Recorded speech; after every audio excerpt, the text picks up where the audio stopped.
If you're watching this video, that means that you're interested in learning to sell on Whatnot, or maybe you already sell on Whatnot, but you're looking to increase your audience and grow your sales. Well, in today's video, we're going to discuss the basics that I think that everyone should know before beginning to sell on Whatnot.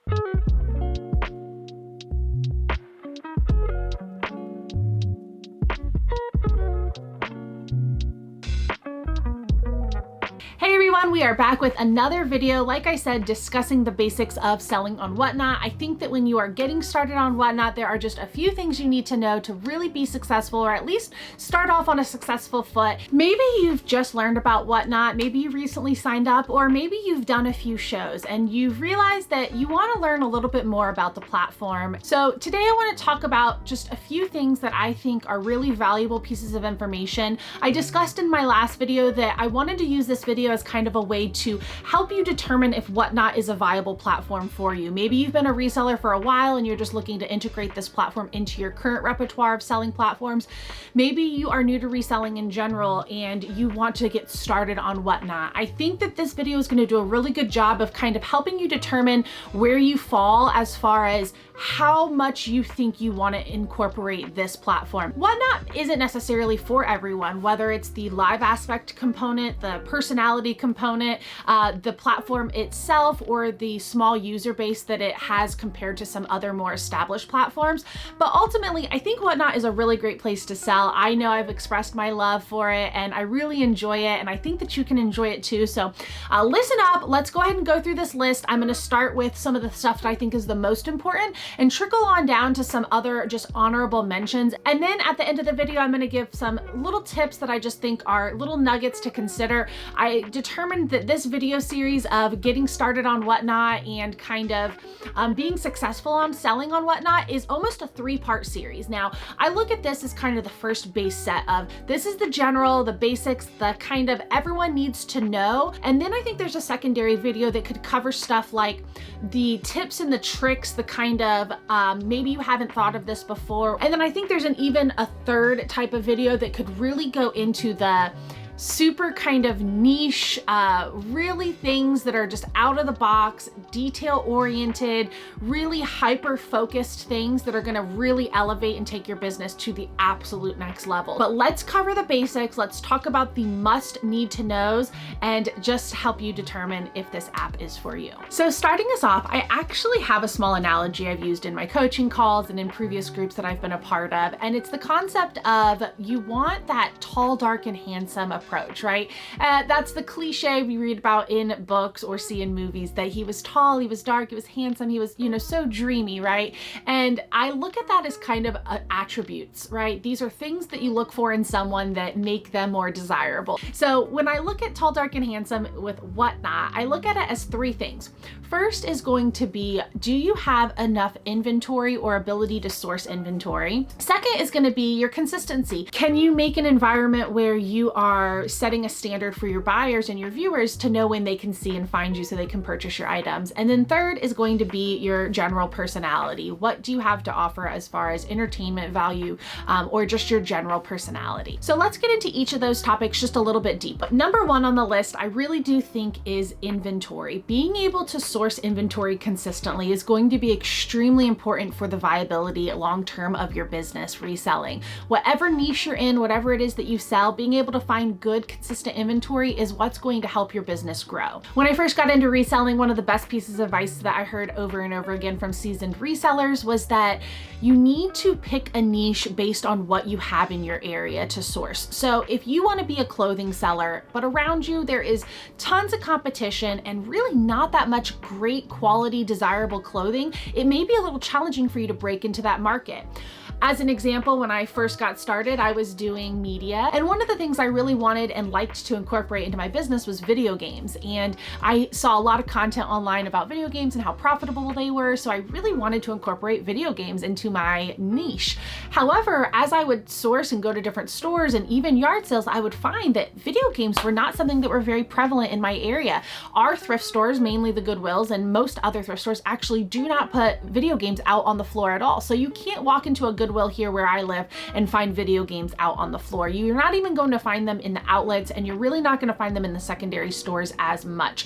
Most of them end up behind a cabinet or on like Goodwill Shop Online, something like that. So I learned very quickly video games was something I wasn't going to invest too much time into learning about because they just weren't something that were even in my area. It's important to remember that some areas are going to have an abundance of things more than other areas. So make sure that when you are considering getting started in any category reselling, that you have a prevalence of those items in your area. Now, this is particularly important for Whatnot because doing a show maybe once a week, or even if you only do a show every couple of weeks, you still want to be making sure that you're able to, throughout that weeks in between of sourcing, gather enough great quality items to bring to your buyers so that they want to keep coming back, because every time you go live, you have good quality stuff that they want to see. So that brings us into our second thing, which is consistency. Number 2, consistency. I think that being able to do a show at least once a week is going to be your best bet.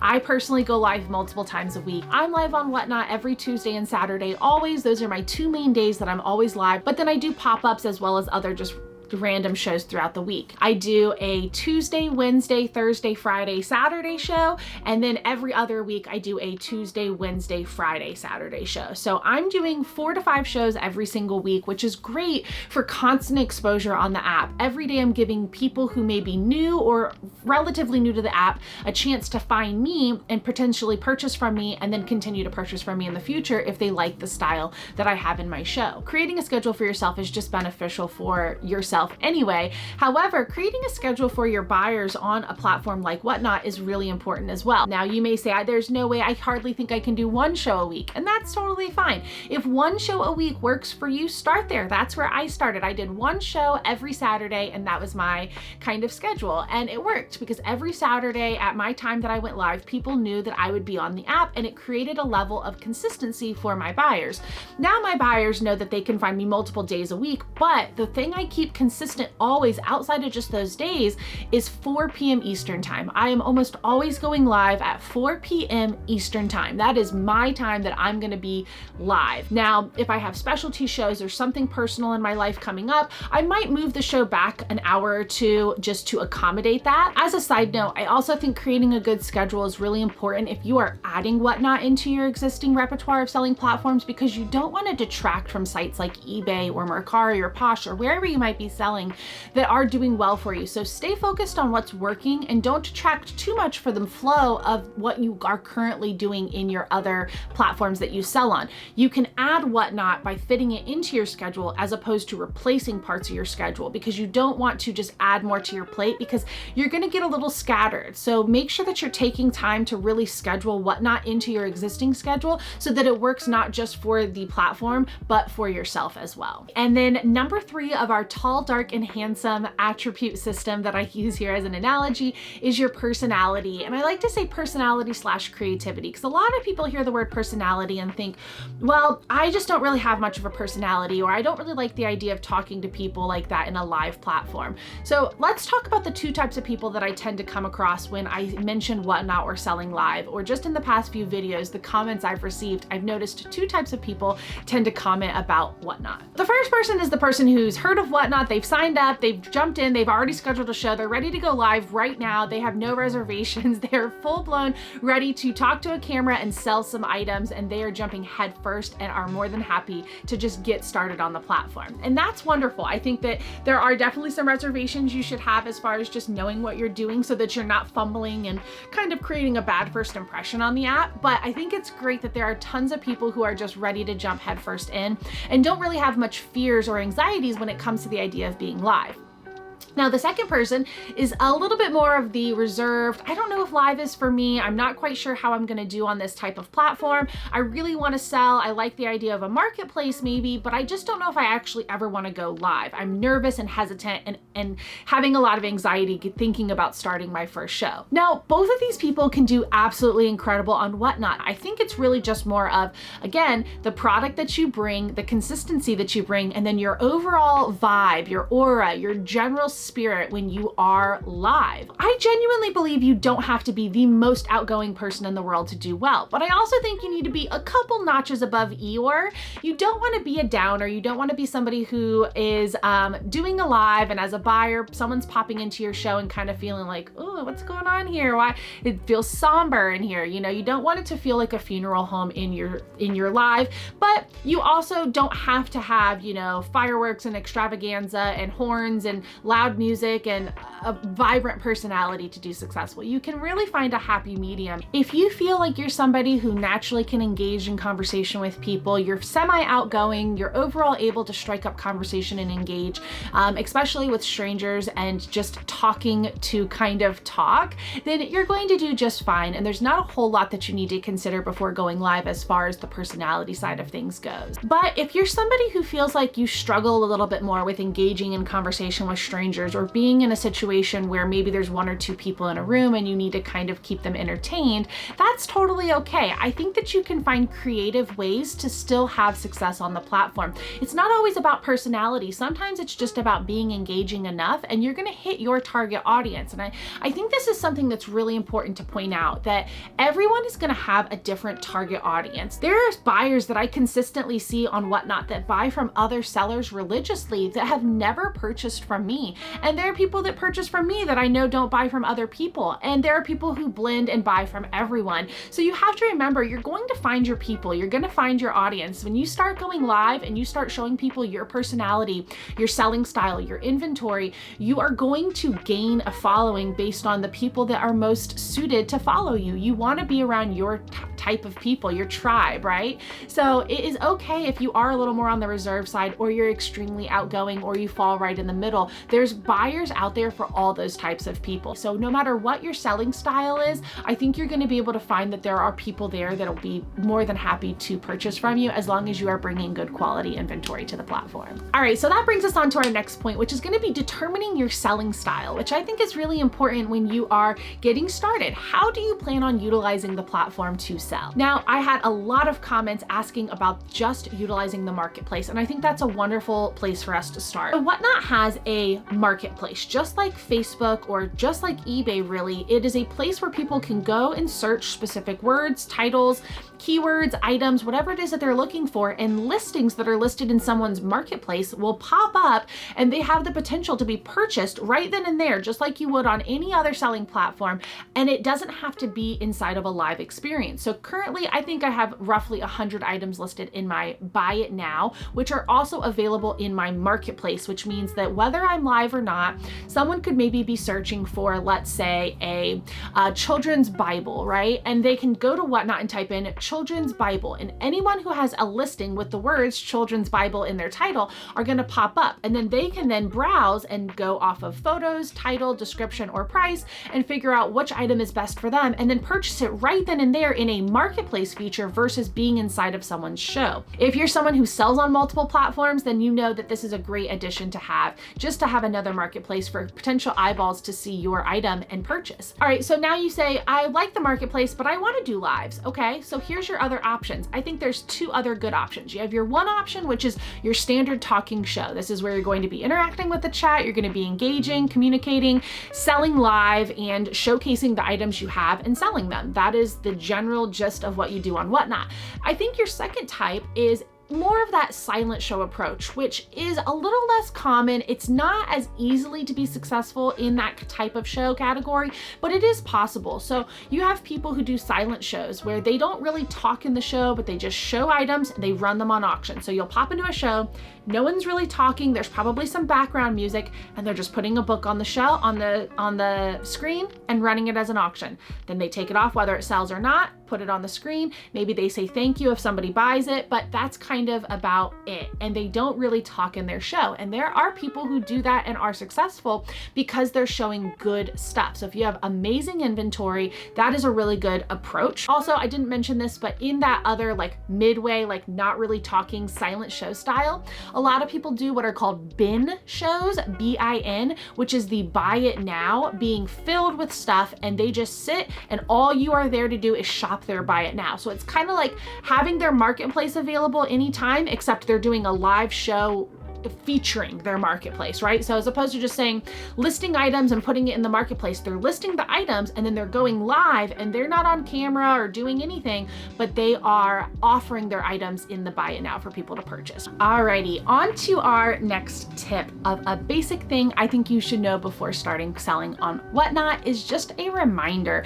You are a salesman, whether you do a talking show or a silent show or just operate on marketplace, you are a salesman. Your job is to sell the items that you are trying to bring and introduce into this new market. So any style that you decide to sell in, I think it's really important to remember that it is your responsibility to actually sell the item. So if you're planning on listing in the marketplace or you're buy it now, you still need to take good quality photos, have a good title, a good description, and a fair price to sell your item. And then if you want to sell live, same thing. You either need to showcase your item successfully, you need to be able to show the item without missing any sort of damages that it may have. And why do you think that it is worth buying? All right, our next tip is the concept of being attentive and engaged in your chat. This is so important to me. Now, I see a lot of sellers when they first get started a little overwhelmed by the chat. Sometimes they can't really keep up and it's challenging to both sell and respond to all the things you're seeing. And I get that it's hard to sometimes do all of the things, but it is important to remember that being able to do all of the things is what's going to keep people in your show and engaged. People are only having one way to communicate with you. You have the ability to talk freely and discuss and show, and you have a visual and an audio experience for the consumer. However, you only have a visual experience in the form of text from your buyer. They can't send photos or voice memos. They can only type certain amounts of characters in any given comment. So I think it's important to remember that if you are skipping over comments or requests, you're not just missing an opportunity to engage with your audience, but you're potentially leaving money on the table by not closing that sale because you've completely glazed over what somebody was asking you for, or maybe a clarifying question to determine if they did want to purchase that item. So make sure that you're reading all of the comments and participating by responding to them. When you first get started, your chat should be slow enough that it's fairly easy to keep up, and it's a great way to start learning, to make sure that you're paying attention to what you're doing as well as what the chat is saying. But as you get a little more experience and you gain a following, you're going to have shows where you're going to have a lot of chat going on, and chat is a good thing. For some people, that's a little overwhelming, but you want chat, you want conversation. I think it's really important to remember that a lot of times, I experience this in my shows all the time, there are people in shows that have no intent on really buying anything from you, but they like the experience, they like the vibes, they like your music, they like what you're showing. Maybe they just like the conversation that's happening in the chat. I think it's important to remember that there is a different experience for every buyer. And so having people in your chat stirring up conversation, whether it's trivial things about the weather or what they did that weekend, that is a good thing and you want to encourage that. So don't discourage general conversation because you feel like it's detracting from selling. You want that community feel within your show so that people want to keep coming back because they like the way that it feels when they're inside of your show. So I hate that I even have to say this, but it is something that I experience quite often on Whatnot, which is people not kind of tuning out the real world around them and being present within their show. So when someone's live and you can hear their phone vibrating or notifications going off kind of every few minutes, or even worse, they leave the show, turn the screen to the blank page or whatever it is, and they're answering a text message or a phone call or responding to something around them. Maybe it is even as, sometimes inconveniencing but necessary as breaking up a fight between their children or responding to a family member that they need to respond to in that moment. I do think it's important to minimize as many distractions around you as possible. So turn your devices to silent so that those little pings and dings and notifications aren't going off. Try to get your family members content in a way so that you can focus on this one-on-one relationship that you're trying to create with your buyer, and just try not to take phone calls or respond to messages or answer emails. Just stay present with your show because it's a short period of time that you can kind of tune everything else out and be very focused in on what you're doing here. So something else I want to cover is kind of deeper diving into those different types of ways to sell live. So you have your auctions, you have your buy it now, and you have anything else that you utilize. Like for me, it's bundles, right?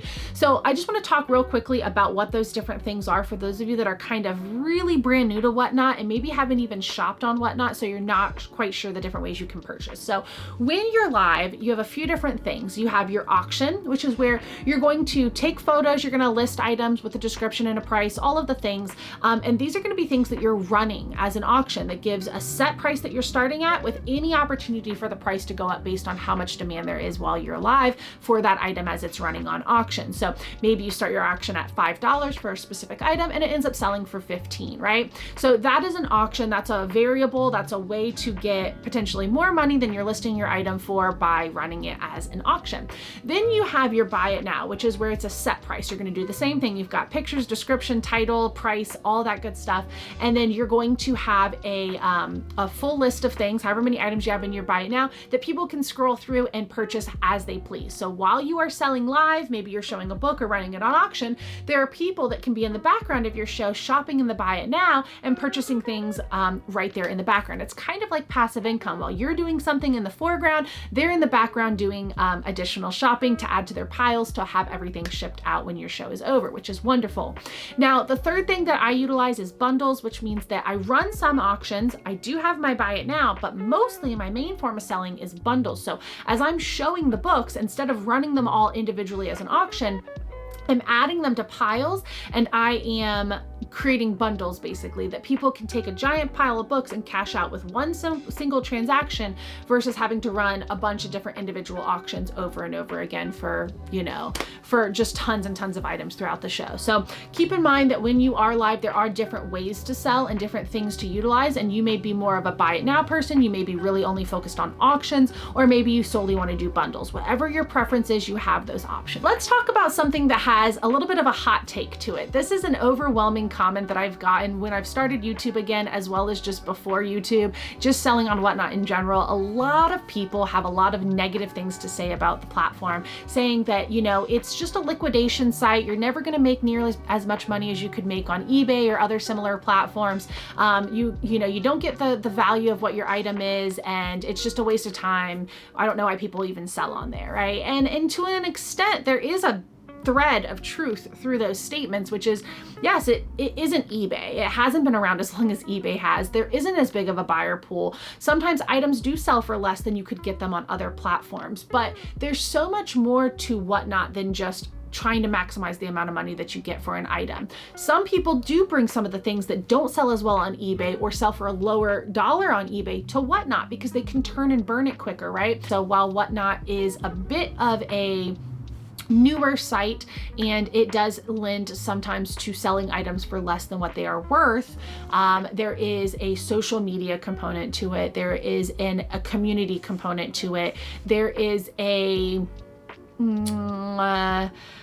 I would say just a quicker, more streamlined, sometimes more desirable way to sell on this platform than there are on other platforms because of the live feature. So keep that in mind. When Whatnot first started, they really pushed the concept of $1 auctions. A lot of people would start whatever it was, no matter what, at $1, and sometimes it would sell for $1, sometimes it would sell for $100. It just depended on the demand at that moment for that item in that given show.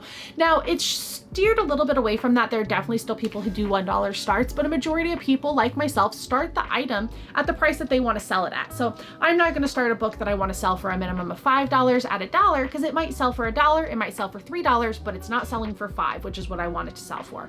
So remember that you get to set the prices of your items. You don't have to start everything at $1. Another thing to keep in mind on this topic is something I experience all the time, which is there are books that I sell every day on Whatnot for a price that I could never get on other platforms. I sell books sometimes for, you know, $2, $3, $5, $10 that I could never get on eBay. There are books all day that I sell that I would never even dare to list on eBay because they will never sell at the price point that I would need for them to sell on eBay. And a big part of that is the component of bundling, right? So if I can give you 12 books in a bundle and you're paying a set shipping price for all of those books versus eBay where you have to go and individually buy all 12 of those books and hope that I have them listed on my store and then ask me, you know, to combine shipping and hope that it's correct, that is a whole more complicated experience than showing 12 books and you saying you want a book and I put it into your pile versus me making a listing for 12 books and putting them on eBay. So I do think it's important to remember there is a time component on Whatnot as opposed to necessarily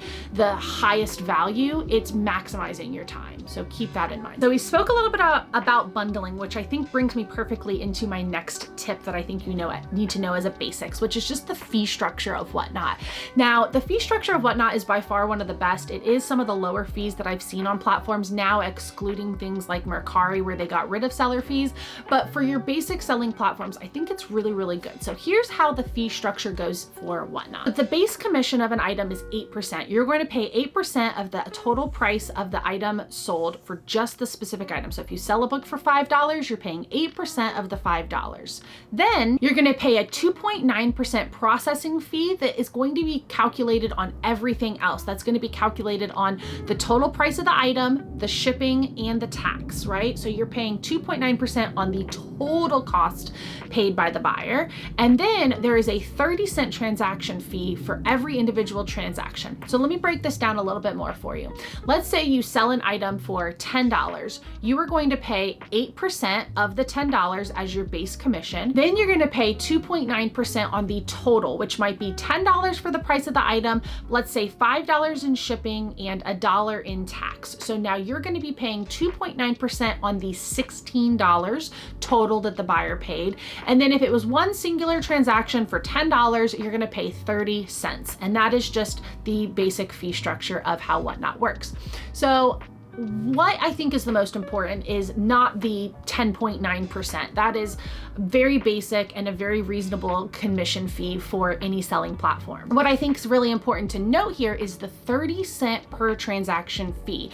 So what this basically means is, let's say over the course of an entire show, you sell 100 items. You are going to pay $30 in fees just for those 100 items. It is 30 cents per transaction, okay? So the reason why I utilize bundles is because of this 30-cent transaction fee. So as opposed to selling, let's say I sell in any given night, let's just say roughly I sell 200 books over the course of a night. If I had to run every single one of those 200 books individually as a auction, that is $60 right off the bat that is just out of my pocket. Now let's say I take those same 200 books and instead those 200 books are separated into a variety of different bundles by, let's just say for even purposes of doing math, let's say I have 10 buyers. The same 200 books that I'm selling over the course of 10 buyers means that I'm selling 10 individual transactions as opposed to 200 transactions.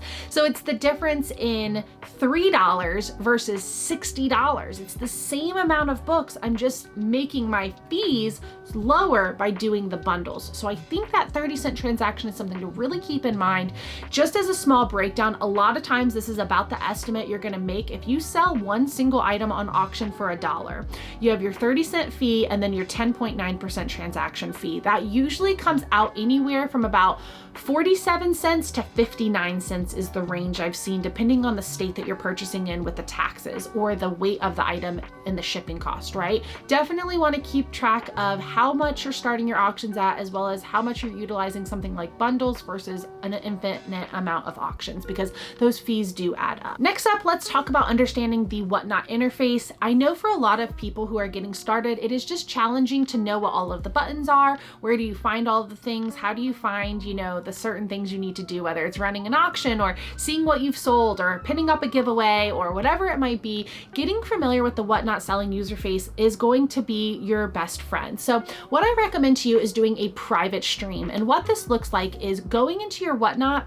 app to set up a show. You're scheduling a show to do. And if you scroll all the way down to the bottom, you're going to see an option for private stream. If you toggle that button over and select private stream, that means that your stream is not going to be discoverable by anyone on Whatnot. Only you have access to that stream and no one else can come in unless you share the link with them to come into your show, which means you can schedule a show, set it as private, and literally go live and be the only person that's in there, so you can press buttons, toggle, figure out what it looks like when you're live to actually run an auction essentially.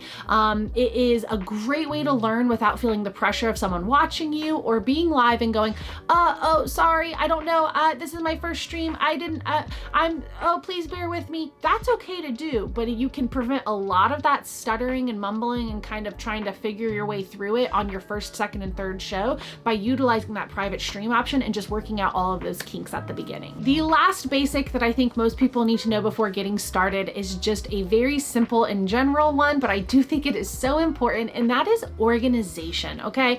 I am an extreme type A personality, so organization comes very naturally to me, and I think it has been a huge benefit in my business to be so organized, having a home for everything. I know where my pens are, I know where my X-Acto knife is, I know where my poly bags are, I know where my piles of books that I just sold the night before are, and I know that they're not getting blended up and mixed up on the floor because I've put them in nice, neat little stacks. If you are naturally organized, I think you're going to really thrive in a live selling experience environment because you're going to naturally do the things that are going to keep everything flowing smoothly, and so you don't have as many hiccups and stumbles as you are live or even after the show wondering how something got mixed up or where something is.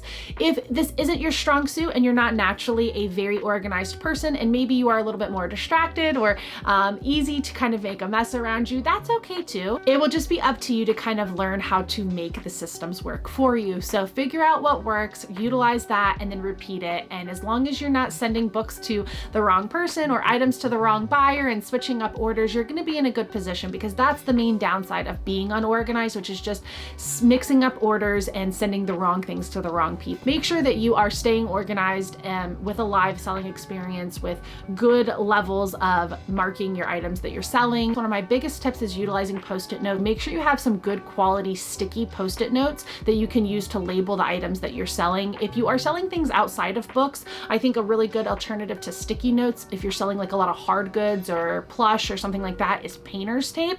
Blue painter's tape or the green frog tape work really well. They're sticky enough to adhere, but not sticky enough that they're gonna leave a residue or any damage. All right, guys, so I think that wraps up the general basics. Those are kind of the must need to knows before you get started or as you're getting started to really help elevate your business to a more professional operation.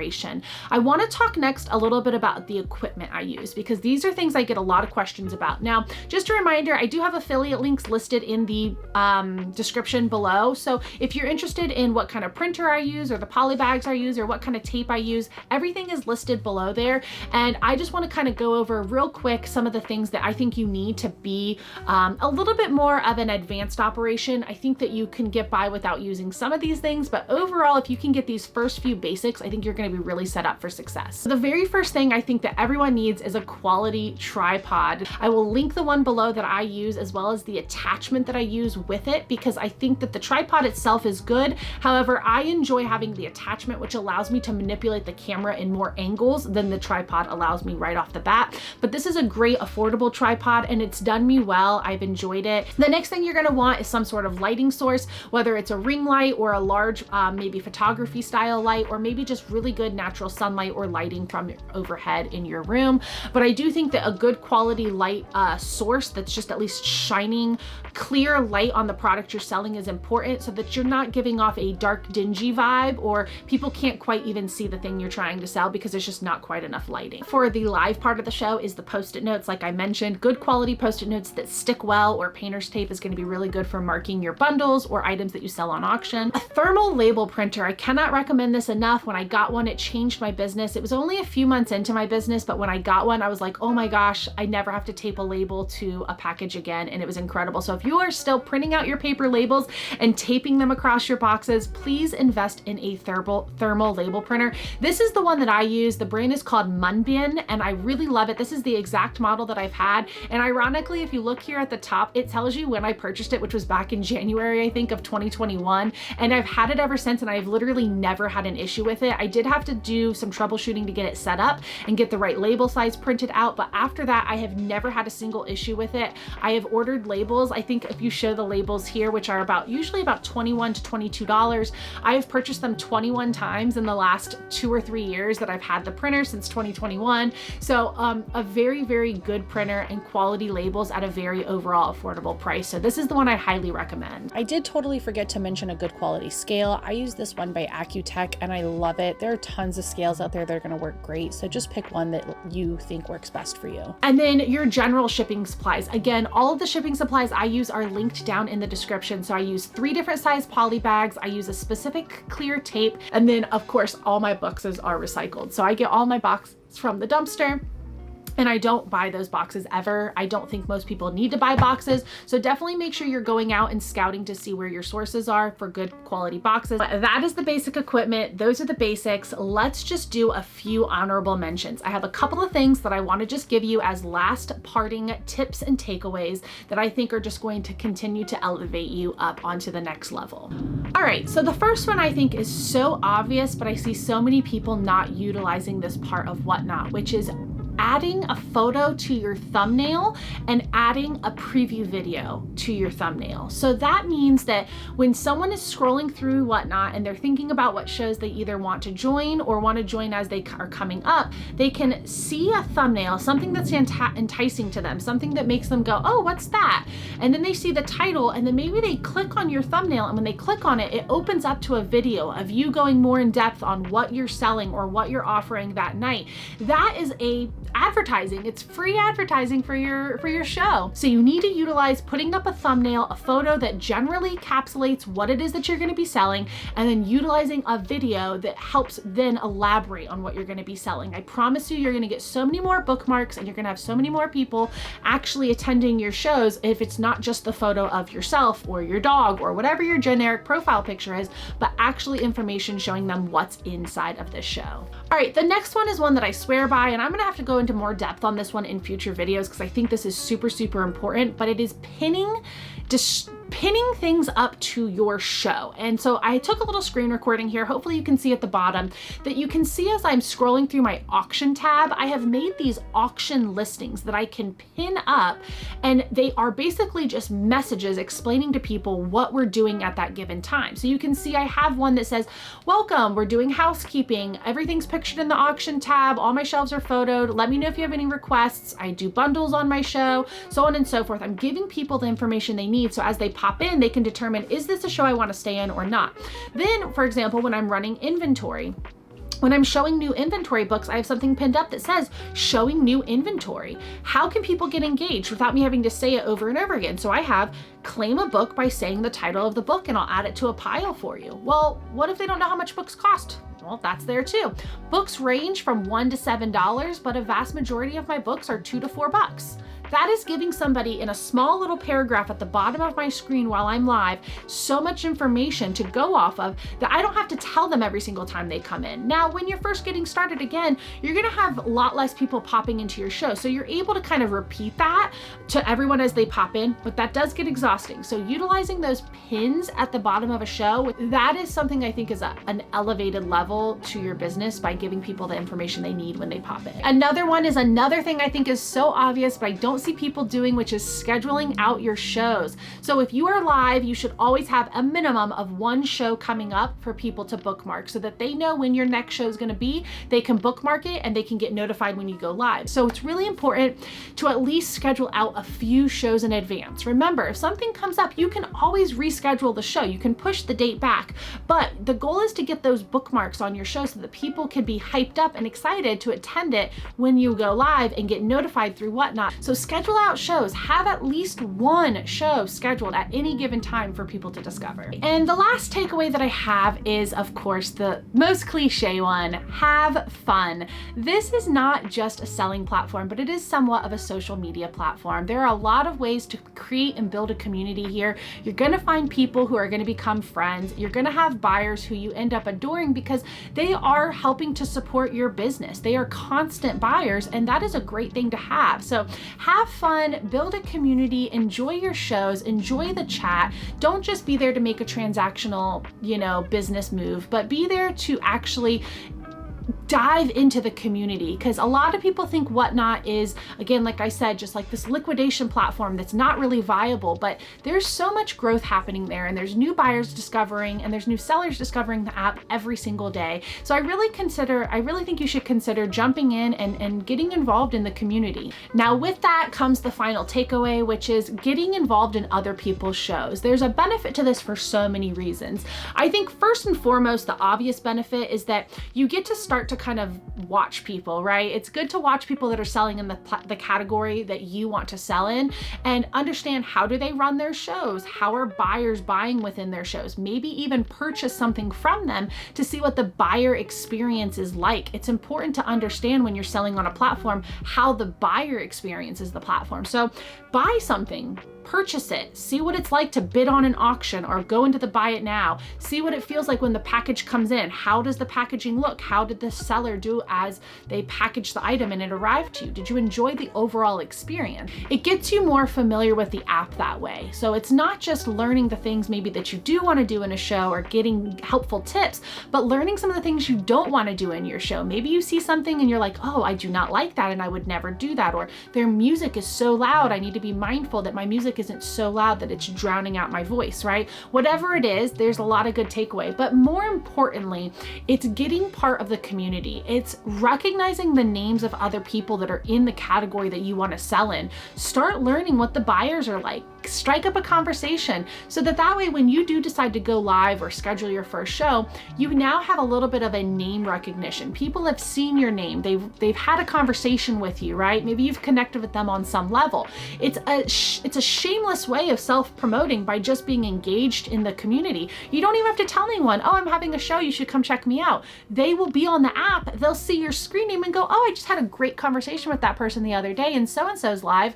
They're a seller. Let me pop in and see what they have. So now you're starting that community. And when they pop in, they're gonna go, hey, how are you? And now you have a reason to talk to someone as they've popped into your show. So really get engaged in the community. I think that's is one of the most important tips I can give you, is become both a buyer and a seller on the app. Become a member of the community, not just somebody who's on there to make a quick buck. So, all right, guys, that I think is all that I have for you in today's video.